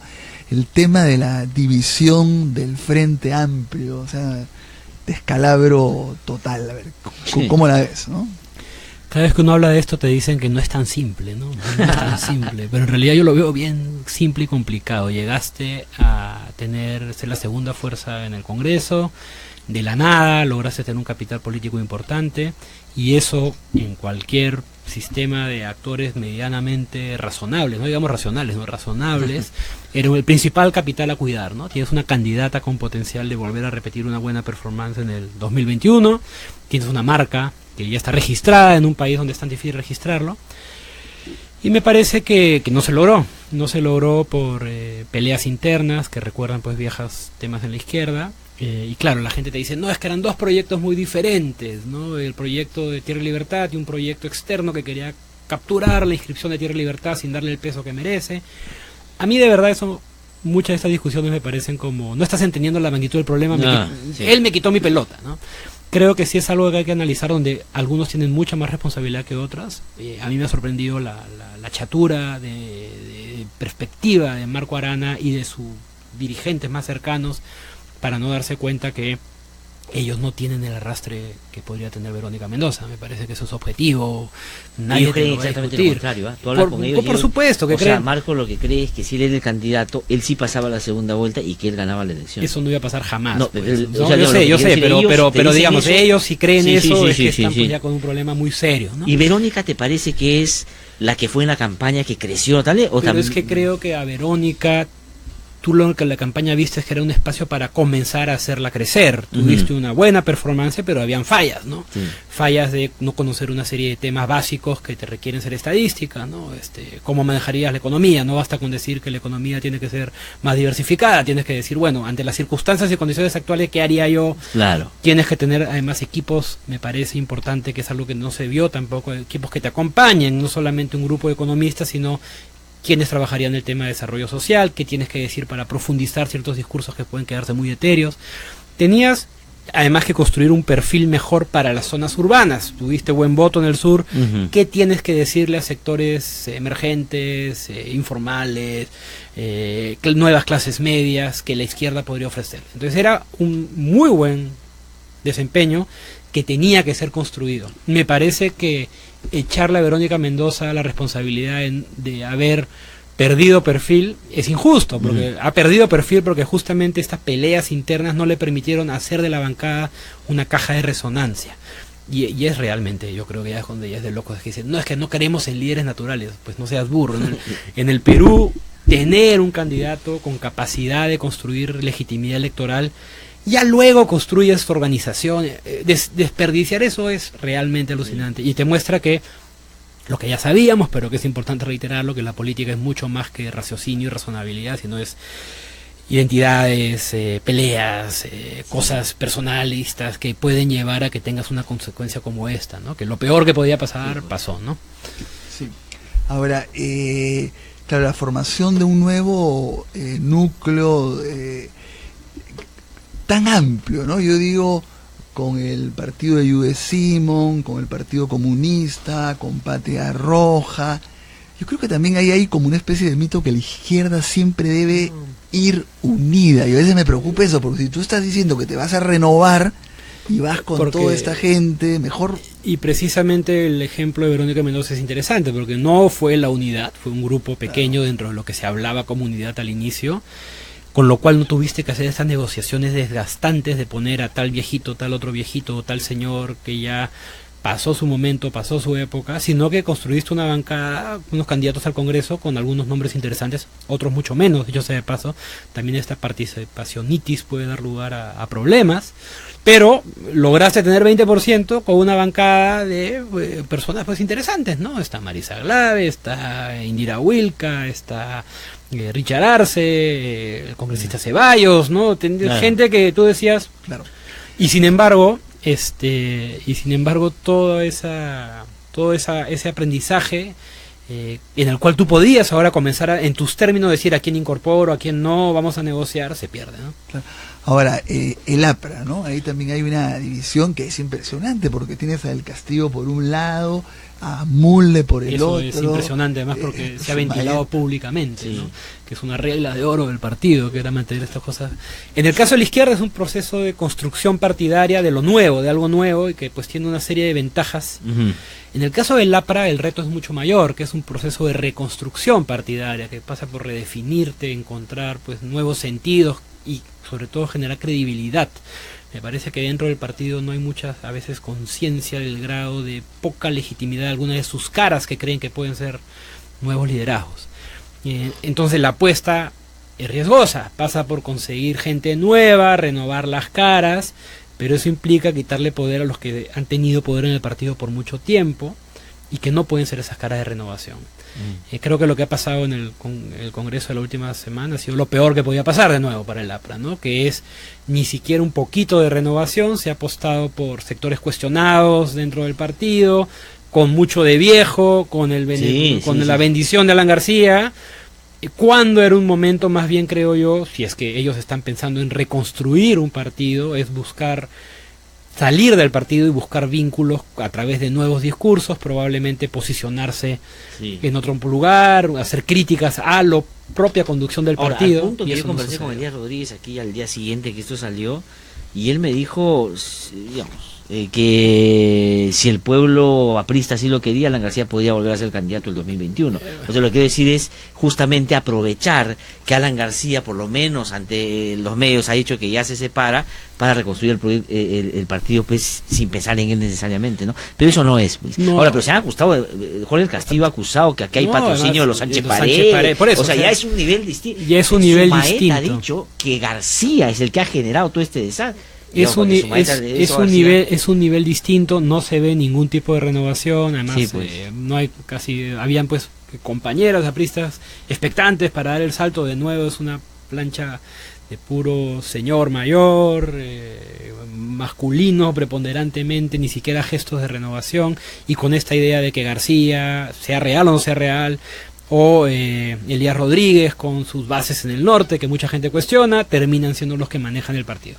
Entonces creo que, de nuevo, el primer caso es un intento de construcción que era expectante, que era interesante, que había que perfeccionarlo, que ha retrocedido. Vamos a ver qué pasa ahora, hacia adelante, pero ha sido un golpe a lo que tenías. Y en el caso del APRA me parece es una muy mala lectura de la realidad hacia afuera, que puede ser, sin embargo, funcional a lo que pasa adentro, en ambos casos, ¿no? En ambos casos, grupos con intereses pueden construir discursos que hagan razonable elegir a ese tipo de dirigentes, pero yo no creo, como decías en el primer momento, yo no creo que Marco Arana sea candidato presidencial de ninguna manera, y no creo que Elías Rodríguez y los viejos dirigentes de ninguna capacidad de renovación de ese partido, ¿no? Ahora, García ha dicho frente a esto, mira, ha mandado un tuit ayer diciendo que el APRA haya elegido secretario general al presidente de la CTP, Benigno Chirinos, es una importante reafirmación popular. O sea, claro, porque él maneja o sea, digamos... Pero de nuevo, pues, o sea, eso puede ser internamente como forma de justificarte. Lo que yo creo que hay es temor a pérdidas de espacios de poder. Por eso es tan difícil para un partido que cae, el APRA, Acción Popular, dar estos saltos de vuelta, porque requiere conseguir alguien que te limpie y te cambie los discursos y que sea atractivo. Partidos que están muy desgastados de adentro es difícil conseguirlo, y de afuera es difícil que la gente que está adentro lo acepte, ¿no? Entonces es todo un reto. Eduardo, oye, muchísimas gracias por haber venido esta mañana, ha sido muy interesante como siempre la conversación. Cuando se pueda, tú no eres de los que sale muy frecuentemente a los medios, pero cuando se tenga la posibilidad seguramente nos reuniremos acá otra vez. Tengo un hijo de 10 meses, así que espero que tengan paciencia. Muchísimas gracias, Eduardo. Eduardo ya ha conversado con nosotros, tenemos que ir a una pausa y regresamos en un instante aquí en No hay Derecho. No hay derecho, no.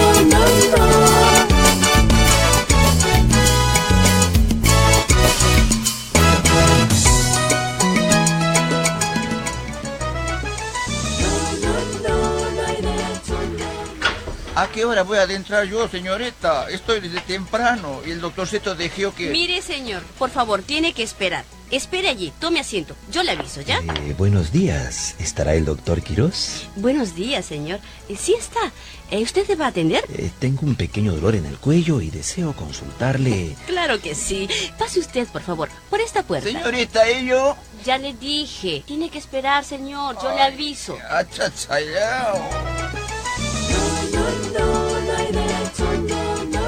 Todos los ciudadanos tenemos igual derecho a todos los servicios públicos. Nadie puede ser discriminado, no importa su raza, condición social o económica. Todos merecemos ser tratados por igual y con el mismo respeto. Porque no hay derecho. Caramba, ¿por qué tan contenta, señora Sandra? Hoy sí me hacen justicia. Van a sancionar al vocal de esta sala. Bien hecho. Ya se comprobó que sí hubo acoso sexual contra mi hija Patti. Por abusivo y mañoso, merece que lo destituyan. Y todavía trabaja como funcionario de hacer justicia en el país. ¿Qué tal, raza? A buena hora me animé a denunciarlo. Si los ciudadanos denunciamos los malos actos, todos los funcionarios corruptos estarán con sus días contados. Porque no hay derecho.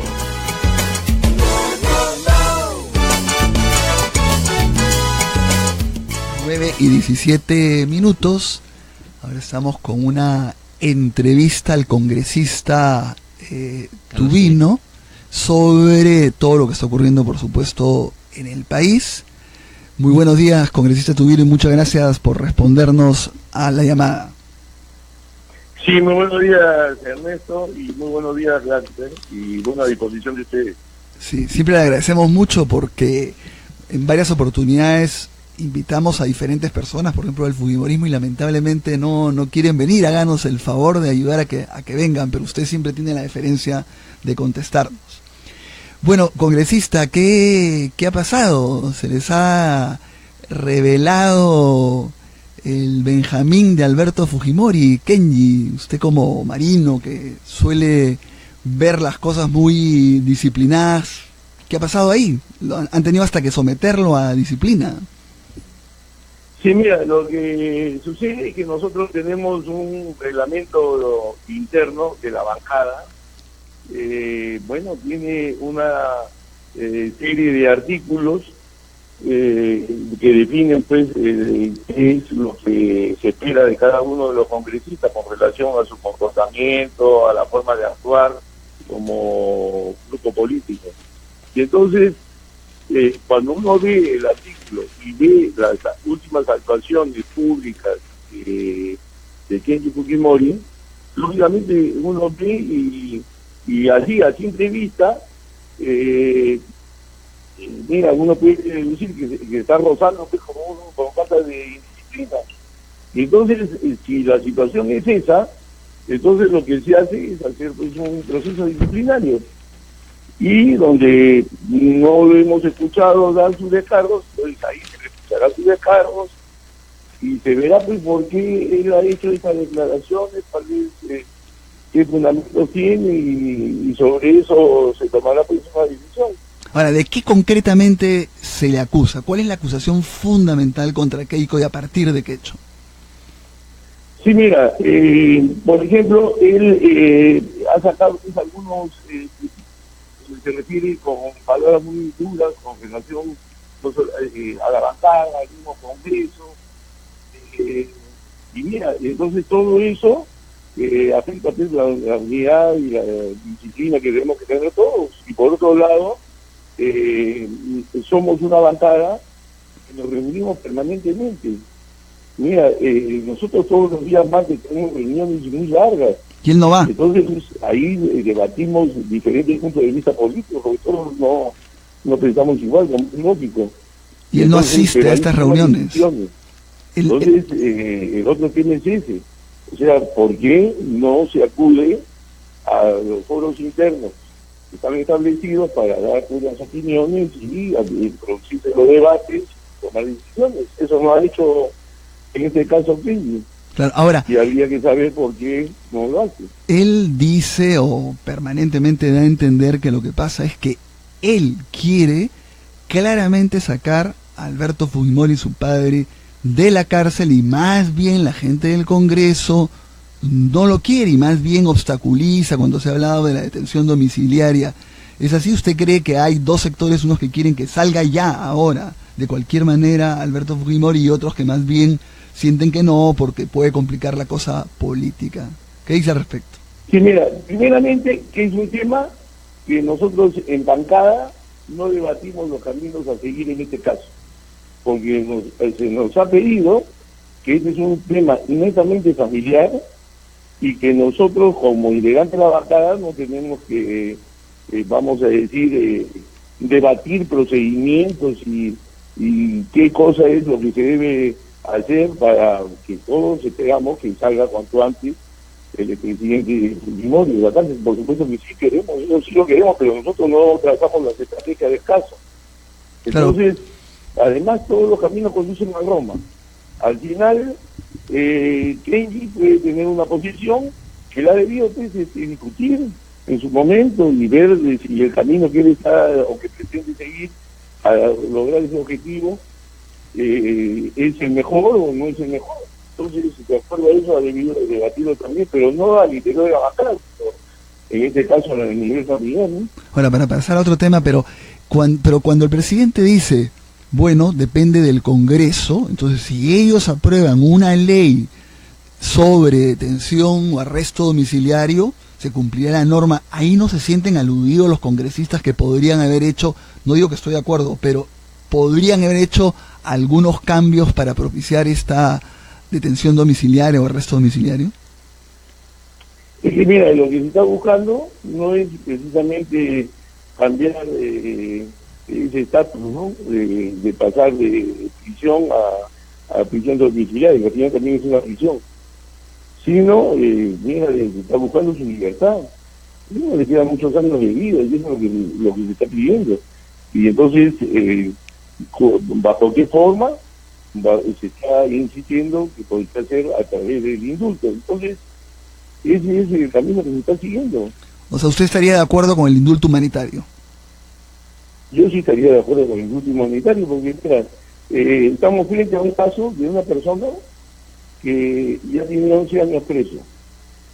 Primer punto. Segundo, una persona de una edad avanzada.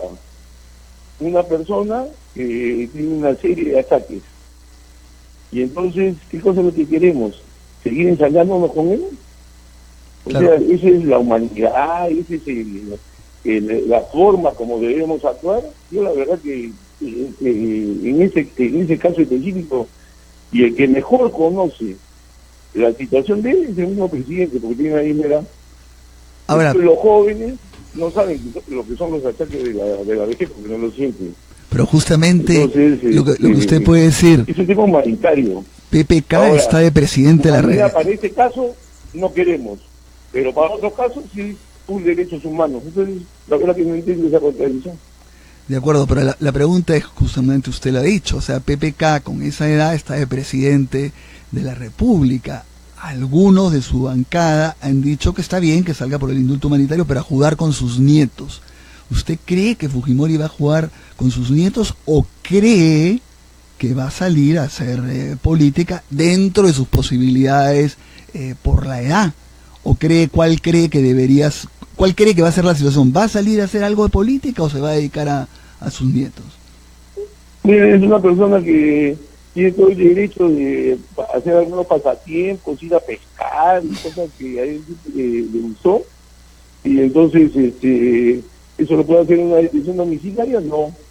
Y necesariamente pretender de que si él sale que va a dedicar a hacer política, no, pues, porque con la edad que tiene y los ataques que tiene, esas cosas no están dentro de lo que él haría. Entonces, eso es lo que también hay que tener en consideración, ¿no? Ahora, los tweets... Además, otra cosa, si uno da un indulto humanitario, los indultos humanitarios, si al final no cumplen lo que pretende un indulto humanitario, se levantan también, se pueden revocar. Sí. Bueno, ahora, los tweets de Fujimori no son hacia sus nietos, son bien políticos, ¿no? Bueno, mira, tiene el derecho de hacerlo en ese sentido, porque no tiene recortado esos derechos. Ahora, y él no los hace. Sí. Porque él no tiene ningún celular ni nada para hacerlo. Congresista Tubino, muy buenos días. Quería preguntarle yo, escuchándolo ahora que conversaba con Ernesto, sobre, usted ha dicho que no se discute y no se conversa sobre el tema del indulto en la bancada, que es un asunto que está más en el ámbito familiar, pero de una valoración política en términos de la continuidad del fujimorismo en la política, la salida de Alberto Fujimori en sí misma, no como generaría un movimiento en la propia agrupación, no digo solamente en los congresistas, sino en quienes se adhieren al fujimorismo cada 5 años con su voto, porque el recuerdo que tiene de Fujimori, expresidente, es muy fuerte, y eso ha llevado en alguna medida también a fortalecer a Keiko Fujimori. Yo no creo eso, ¿eh? O sea, mira, el grupo político, el partido político Fuerza Popular está mucho más asentado de lo que muchos opinólogos piensan. Y hay mucha más disciplina de lo que algunos especulan. Entonces, la verdad que es un partido político que no se ha formado para una selección y nada más. Es un partido político que el objetivo es que sea un partido para el siglo XXI. Eso es lo que se tiene. Y entonces es un partido, es el único del Perú que hoy día tiene representantes en el Congreso de todas las regiones del país. Ahora, pero justamente por eso, como usted dice, el fujimorismo ha sido una construcción en el tiempo, y lo que ustedes vienen sosteniendo es para quedarse un buen tiempo también en la política siendo protagonistas. Pero el inicio del fujimorismo es inevitable, está inevitablemente vinculado a la figura de Alberto Fujimori. De hecho, cuando uno viaja a las regiones, mucha gente recuerda a Alberto Fujimori. Entonces, si ve la continuidad de Fujimori en Keiko Fujimori y después en Kenji, es porque a la base tiene ese recuerdo también. Mi pregunta es, si Fujimori saliera, al margen de que usted dice se podría dedicar pues a otras actividades más distractivas, más personales, ¿qué sería en Fuerza Popular Alberto Fujimori? ¿Sería el líder indiscutible? ¿Podría ser el candidato a la presidencia? ¿Sería un asesor de quien sea el candidato a la presidencia? ¿Sería parte de la comisión política? ¿O sencillamente ustedes creen que no debería participar en lo absoluto en el manejo del partido si esta posibilidad se materializara? Mira, él no debería tener ninguna participación directa como la que has mencionado. O sea, ni la presidencia del partido, ni dentro del partido. Acá estamos en el partido político Fuerza Popular, que es presidente del partido, es Keiko Fujimori. Y entonces, es un partido, como digo, que se ha creado para el siglo XXI, y eso es. Pero ahora, no estamos viendo en este caso ya una persona de la Comisión de Salud que se encuentra el presidente Alberto Fujimori, no es pues para que asuma ese tipo de responsabilidades en este momento. Ya, de acuerdo. Entonces le pregunto de otra manera, pensando en que los partidos tienen que fortalecerse. Si Keiko Fujimori no se apellidara a Fujimori, ¿sería candidata de Fuerza Popular? Es decir, ¿pudiera haber llegado donde está sin ser Fujimori? Por supuesto, porque mira, Keiko Fujimori es la persona que, mira, ha formado este partido político.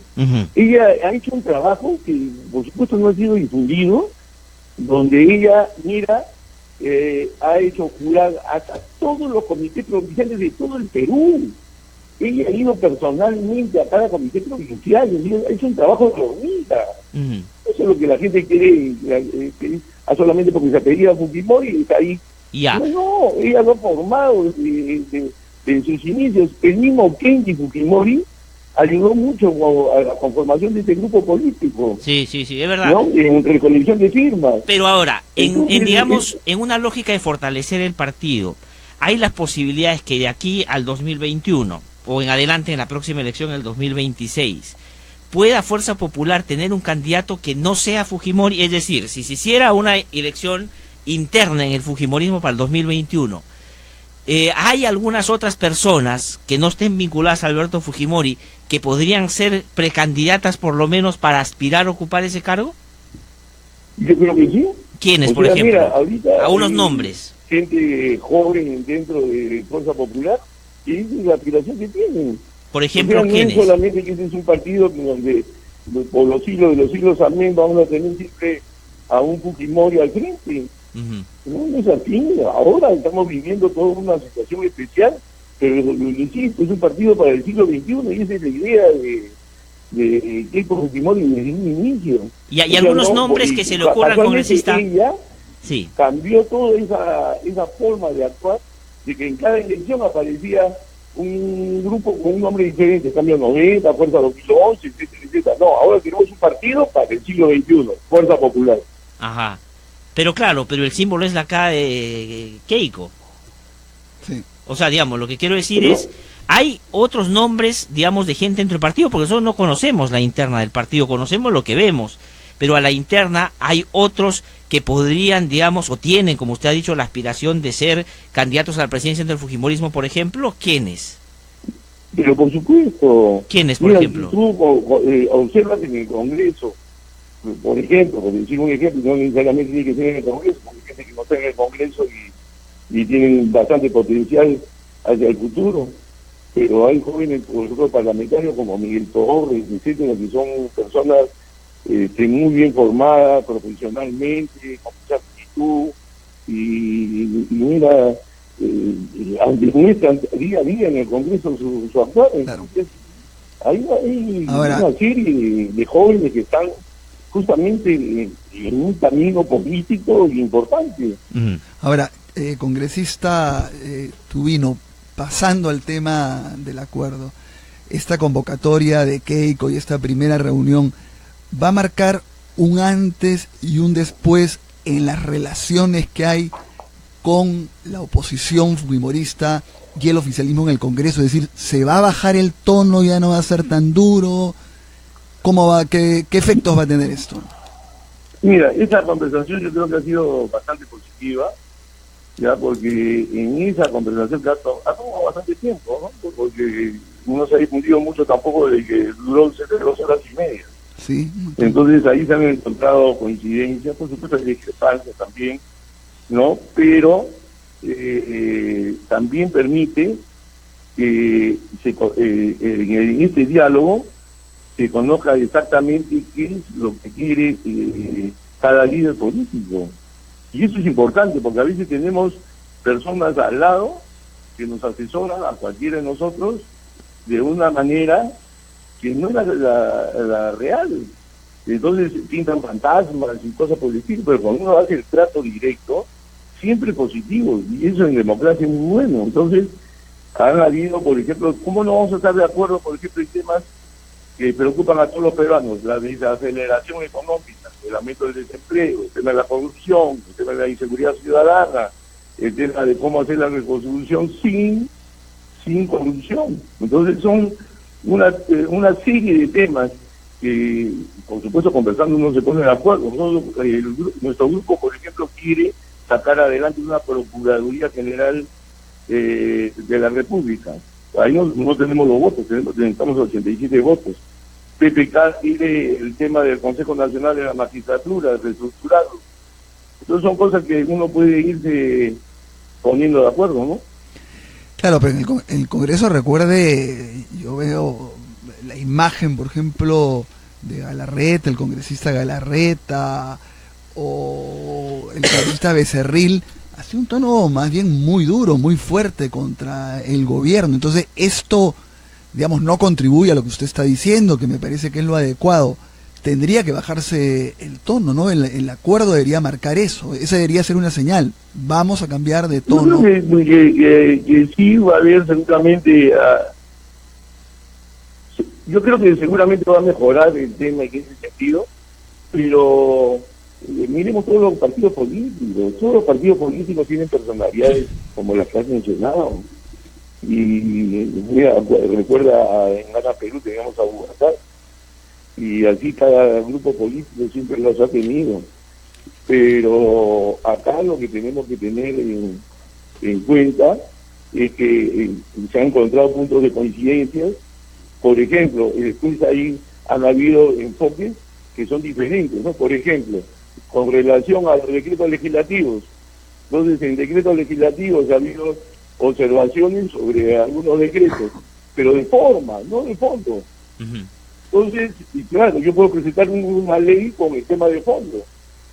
Y eso entra pues al debate normal en el Congreso. Ahora, congresista Tubino, pero digamos, junto con la pregunta que hace Ernesto en el sentido de más bien las actitudes o los comportamientos o el lenguaje o los adjetivos, pero yo voy a los hechos, digamos, que al Congreso, por supuesto, por su labor fiscalizadora, le corresponde constitucionalmente. Quiere decir que esto que ha significado el encuentro de Pedro Pablo Kuczynski, presidente de la República, y Keiko Fujimori, va a marcar un escenario un poco de tregua. Ya no van a interpelar ministros, ya no van a tener la intención de censurar a algunos, digamos, van a parar un poco con eso, o no necesariamente esto significa lo que acabo de mencionar. No, es que nosotros nos podemos aplicar a nuestra labor como fiscalizadora política. Mira la metida de pata que han tenido algunos de los ministros pues de Pedro Pablo Kuczynski. Nosotros, al único ministro que ha sido censurado en un año es Saavedra, no hay más. Los demás han habido interpelaciones, que las interpelaciones, ojo que es una herramienta de las minorías en los congresos. ¿Qué cosa es al final de una interpelación? Es una citación obligatoria a un ministro con un cuestionario de preguntas que quiere responder ante el Congreso y ante la Nación. Eso es una interpelación. Eso no lo vamos a continuar haciendo. Si es necesario, por supuesto, lo tenemos que hacer, porque es nuestra obligación hacerlo. Ajá, congresista Tubino. Pero de ahí, de una interpelación, llegar a una censura, ahí hay un trecho grande. ¿Por qué? Porque ya la censura es una herramienta de las mayorías. Entonces, es un tema que, bueno, es nuestro trabajo, pero no quiere decir de que eso significa de que lo estamos obstruyendo. Sí, congresista Tubino. De manera, ¿no? De acuerdo. Creo que las cosas van a mejorar, sí, porque hay puntos de entendimiento. Ya, dos cositas. Una, regreso un ratito a lo de Kenji Fujimori. Usted hizo mención hace un rato a los artículos y a los tweets y a los pronunciamientos públicos que él ha hecho. Hoy Kenji Fujimori escribe un artículo en El Comercio que se llama Soy inocente. Usa la frase de su padre en el juicio que le hicieron, en los juicios que le hicieron. Y comienza diciendo, quiero resaltarle 3 puntos porque quisiera su opinión sobre ellos, ¿no? El primero dice, no hace falta ser presidente de la República para servir al Perú. Nuestra candidata es Keiko Fujimori. No tengo el propósito de dividir la fuerza popular. El fujimorismo es uno solo, dice Kenji Fujimori. Pero sin embargo dice que me he opuesto a decisiones políticas del partido en materias que no fueron debatidas en reuniones de la bancada. Es decir, él ha opinado sobre asuntos que ustedes no han debatido internamente. Y termina diciendo, hago público pues mi alegato de defensa porque no discutiré estos asuntos fundamentales para el fujimorismo y el país solamente ante un tribunal inquisidor a puerta cerrada. Es una promesa que hago a todos los fujimoristas. Es decir, él va a seguir hablando, él va a seguir diciendo lo que piensa dentro y fuera del partido. ¿Qué piensas sobre eso? Sí, mira, yo con relación a eso lo que te puedo decir es lo siguiente. Nosotros, en estas reuniones de bancada, ¿cómo se inician? Primero, se da la oportunidad a todos los presentes a presentar los informes que consideren convenientes. Entonces, y se debaten esos informes, ¿no? Y luego se hace cualquier pedido también. O sea, se sigue el mismo procedimiento que estuviéramos haciéndolo en una comisión en el Congreso. Y luego viene la agenda. Entonces, no quiere decir de que no se debatan temas que no están en la agenda, entonces yo no puedo tocarlos. ¿No es así? O sea, él no ha puesto esos temas en la agenda, él no los ha planteado en la agenda. Mira, y si tú, por ejemplo, no planteas un tema en la agenda, pero lo quieres que se debata en ese momento, entonces vas y lo planteas oralmente. Y eso sucede cada rato, así también sucede en la comisión. En las comisiones, por ejemplo, tú haces un informe de algo y pides que pase a la agenda, ¿no? Y entonces es un procedimiento normal en el Congreso. Sí. Bueno, la última pregunta, que me salgo un poco de todos estos temas, pero congresista Tubino, a ver, ¿cuál es la norma, la ley que usted cree, usted personalmente y como bancada, cree que deberían apuntar para sacar, que debería ser una ley por la cual, entre varias leyes, pero por la cual se le recuerda a este Congreso y concretamente a la bancada fujimorista? ¿Cuál es, digamos, su proyecto de ley favorito, por decirlo de alguna manera? Me interesa saber eso. Mira, ¿tú dices con respecto a mí o a...? No, me refiero a una norma que a usted le gustaría impulsar en términos de contenido, ¿no? Pongamos, no es el caso, pero la ley universitaria, un tema que para usted sea clave impulsar. Sí, mira, yo creo que acá hay temas importantes, por ejemplo, los temas de seguridad ciudadana. Y te voy a plantear uno. Ya. Fíjate bien, hoy día uno de los grandes temas pendientes que tenemos de seguridad es el tema de la lucha contra el narcotráfico. Y entonces, ¿qué sucede? Hoy día el valle más productor de droga en el Perú, más o menos 170 toneladas, es el BRAE. ¿Y qué sucede en el BRAE? En el BRAE tienes más o menos 3.000, 3.500 hombres de las Fuerzas Armadas desplegados en la zona, con una disposición que ellos no están autorizados legalmente a luchar contra el narcotráfico, haciendo interdicción nada más, en una zona declarada en emergencia y en una zona donde se le ha entregado el control del orden interno a las Fuerzas Armadas. Entonces, es una dicotomía en el cual tengo desplegado todo este personal en 57 bases, y hoy día un capitán del ejército que mañana le avisan en su base que va a pasar narcotráfico cerca de ella, él no puede actuar. Entonces, ¿cuál sería...? A su comando, para que su comando le justifique a la policía para que la policía actúe. ¿Qué debería poder Entonces, hacer la base militar? Un proyecto de ley en ese sentido para que las Fuerzas Armadas en zonas declaradas en emergencia, donde adicionalmente se les ha entregado el control del orden interno, pueden hacer interdicción contra el narcotráfico, es decir, contra los insumos, contra la droga. Hoy día el Perú solo decomisa 8% de la droga que produce, y Colombia el 45%. ¿Y por qué esa diferencia? Porque en Colombia participa con las Fuerzas Armadas, ahí tiene personal desplegado con los brazos cruzados. Sí. Congresista Tubino, sí, permítame, lo que pasa es que tengo muy poco tiempo y quiero hacer una pregunta que me escriben por las redes, que se la traslade y que me parece interesante. Ahora que se va a abrir y se va a poner a funcionar una comisión que va a investigar los casos, lamentables casos originados en Madre Mía, donde se cometieron graves violaciones a los derechos humanos, y que el expresidente Ollantumala, siendo capitán, pudo haber sido parte de quienes cometieron estos delitos. Imagino que usted está de acuerdo con la investigación en el Parlamento, y si es que usted considera que Ollantumala, si fue responsable de esos hechos, correspondería investigar también la cadena de mando de quienes dieron las órdenes, de quienes estuvieron ahí o quienes propiciaron que esto pudiera darse de esa manera terrible, porque no se puede combatir así, por más terrible que sea el enemigo y Sendero Luminoso, de hecho, que tiñó de sangre el país, y lo fue. ¿Qué opina de eso? Mira, yo lo que te puedo decir es lo siguiente.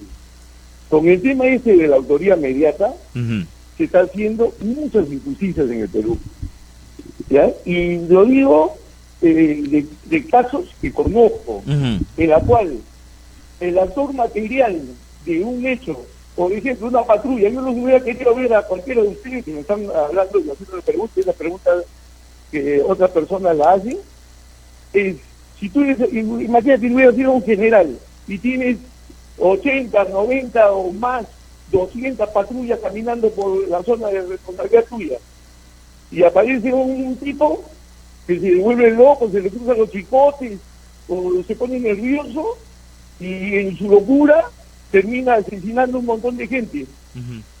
No, usted responde, ¿quién era el comandante en esa zona? Fulano, ya usted va preso por autoridad inmediata. Por ejemplo, últimamente al general Mori le han puesto 24 años de cárcel, ya, por autoría inmediata, y él era el comandante en Ayacucho, y al autor material menos años de acuerdo. Sí, entiendo, almirante Tubino, su razonamiento, pero le pregunto específicamente por Ollantumala. Entonces, lo que usted cree es que Ollantumala fue un loquito que se le cruzaron los chicotes y mató gente porque se le ocurrió.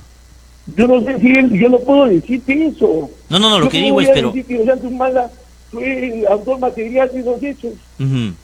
O yo sea... no sé, yo lo que digo es, yo no tengo que ser tan injusto y tan canalla para comenzar a sobrepasar al autor material y decir, a ver, mira, no nos busquemos al autor material, no. Busquemos quién era el comandante en esa zona. Fulanito, ya piense que la lleve. Es eso. ¿Pero usted cree que Ollantumala pudo haber cometido esos delitos, no? Yo no puedo afirmar. De acuerdo. Yo ya tengo canos en la cabeza y soy una persona que en ese tipo de casos jamás tiro la piedra. De acuerdo. ¿Por qué? Porque yo no sé cómo voy a acusar a una persona de un asesinato si no tengo la menor idea del tema. De acuerdo. Congresista Tubino, le agradecemos mucho por haber conversado con nosotros. De pronto otro día podemos aquí en cabina conversar sobre otros temas también, pero muy amable. Muchísimas gracias. Muchas gracias. Muchas gracias, y a disposición de ustedes. Que le vaya muy bien. ¿Sabes qué cosa es lo mejor? Ajá. Que nos den la oportunidad a todas las corrientes políticas para expresarnos. Sí, claro. Eso es democracia, eso necesitamos de Perú.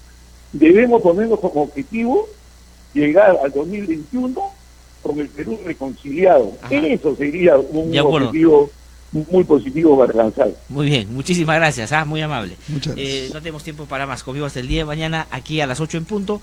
Ernesto, contigo nos encontramos el próximo jueves. Muchísimas gracias que nos siguen también a través del Facebook.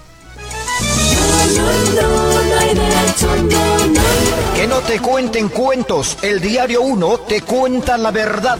Compra el Diario 1, el diario oficial de la realidad peruana. Este programa es presentado por Mediacor.pe.